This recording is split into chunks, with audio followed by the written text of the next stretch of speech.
So hello guys, what's up? It's me again, Alicia nyo, at nagbabalik ulit para sa ating panibagong video. So mga minamahal, alam nyo naman siguro no, na walang respeto itong si Vice President Sara Duterte sa kapwa natin mamamayang Pilipino. At hindi lang yan. Bukod sa walang respeto sa kapwa natin mamamayang Pilipino, abay wala rin pong respeto itong si Vice President Sara Duterte sa paggasta ng pera, pondo ng kaban ng bayan. Kaya nga sabi ko sa inyo, hindi na sa akin bago.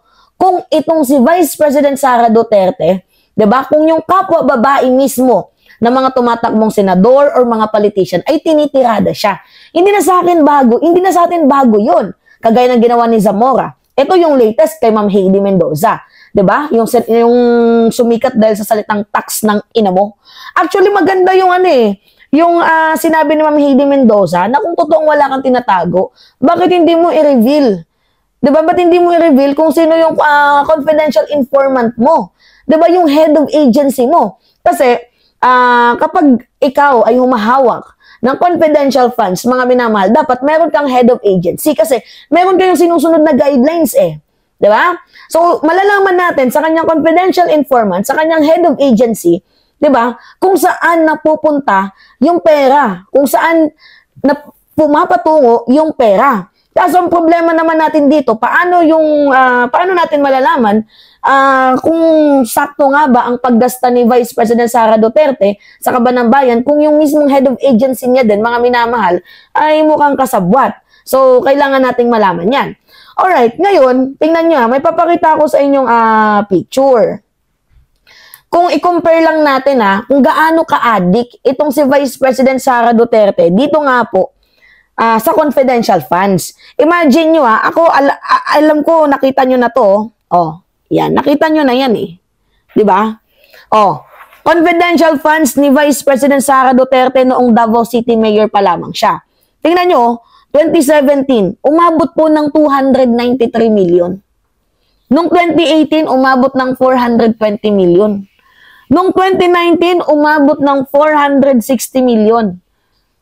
2020, partida pandemic to umabot ng 460 million din. 2021, pandemic din yan. Umabot din po, mga minamahal, ng 460 million. At noong 2022, ganun din po. Napapansin ninyo na meron na talagang pattern na itong si Vice President Sara Duterte ay talagang addict, 'di ba, sa confidential funds. Imagine nyo ang laki-laki ng confidential funds ni Vice President Sara Duterte, pero bakit binabaha pa rin noon yung Davao? Sobrang laki ng confidential funds ni Vice President Sara Duterte na hindi nga natin makita kung merong improvement ang Davao. At saka, mga minamahal, ipakita ko sa inyo lagi nilang tinitira si Leni Robredo na corrupt daw ito, madaming ginagawang kababalaghan sa kaban ng bayan, ganyan. Pero kung tutuusin, hindi naman po nagkaroon ng confidential funds itong si VP Leni ng napakalaki, hindi katulad dito kay Vice President Sara Duterte. Tingnan nyo, confidential expenses noong 2021, tingnan ninyo, itong si VP Leni, wala. Pero noong 2022, nung si Sara Duterte na, yung naging Vice President ng bansa Pilipinas, 125 million within 11 days, naubos. 'Di ba? Meron din 20 million, merong 19 million, merong 378 million. Ang lalaki. Billion na pala to. Ang lalaki, mga minamahal, ng confidential funds ni Vice President Sara Duterte. And if we will compare nung mayor pa lamang, mga minamahal, itong si Vice President Sara Duterte, sa ibang mga malalaking cities, kagaya dito sa lokalidad ni Belmonte, kagaya dito kay, sa Pasig, di ba, kay Vico Soto, hindi malabo, mga minamahal, na mas malaki talaga yung natatanggap, nakukuha ni Vice President Sara Duterte in terms of confidential funds. Ang problema kasi dito, kapag confidential funds, hindi natin nalalaman kung saan talaga ginagamit eh. Kaya tama yung yung suggestion ni Ma'am Heidi Mendoza na kapag siya ang naging senador, syempre ipapatawag niya yung mga perspective na involved doon. Tapos bubusisiin nila, syempre alam naman ninyo na mayroong oversight function. Congress ba yon or Senate, kung sino man yung nag-hearing na yan, mayroong oversight function yan. So ngayon, gustong busisiin, bulat-latin ni Ma'am Heidi, di ba? Yung pinakauna, pinakasimula, kung saan nga ba, di ba, napunta, nilustay ang pera ng kabanang bayan ni Vice President Sara Duterte. Alright, mga minamahal, ano nga ba yung punto natin dito? Kung manalo, mga minamahal, na presidente, itong si Vice President Sara Duterte sa darating na halalan, kung sakaling tumakbo man to, pero I think, mga minamahal, kakapalan na lang ng muka kung tumakbo man itong si Vice President Sara Duterte. Pero anyway, kung manalo man ito, papayag kayo? Kung dito pa nga lamang na siya ay mayor, naglulustay na ng pera ng kabanang bayan, winawaldas ang pera natin na hindi natin alam kung saan patungo. Ngayong Vice President, ganun din. Humingi pa nga ng napakalaking pondo, 'di ba, sa OVP, buti na nga lang hindi na pagbigyan. 'Di ba? How much more pa kaya pag naging presidente itong si Vice President Sara Duterte? Isipin ninyo mga minamahal. 'Di ba, kung ngayon pa nga lamang ganyan na kalaki ang kanyang nagagasta, 'di ba? Ang kanyang nakukulimbat di umano.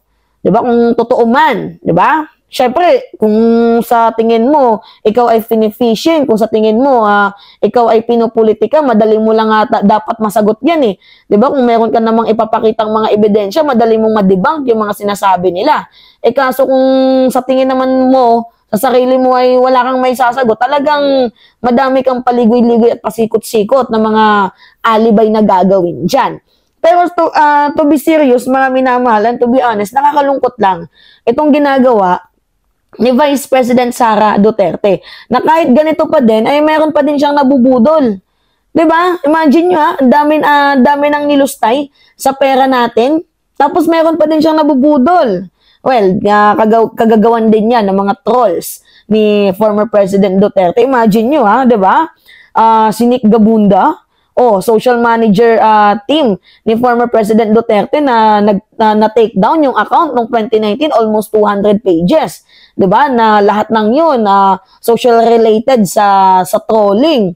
'Di ba? Nang aatake ng opposition, tapos nang aatake din ng mga hindi nila gustong politician, at higit sa lahat puro promote kay former President Duterte. So magaling kasi sila sa trolling eh.